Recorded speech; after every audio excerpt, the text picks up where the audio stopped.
Hi, I'm Dave Jones from Maverick Diagnostics. I'm going to talk to you today about how to use Pass-Thru Diagnostics in the UK and in Europe. What you will need is a laptop or tablet that meets the manufacturer's specification, and you will need a J2534 pass-through device. There are a number of different devices available. Some are approved and some are just a J2534 compliant, so please be careful when making your selection.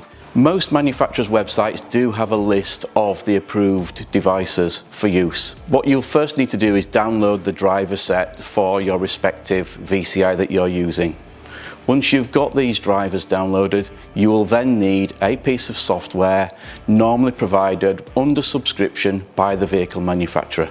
Again, please be careful with the software and check that everything is covered that you need, as most pass-through bits of software will only cover Euro 5 vehicles, as it was mainly designed for fixing emissions program-related incidents such as software updates to engine. To learn more about Pass-Thru Diagnostics, please visit maverickdiagnostics.com.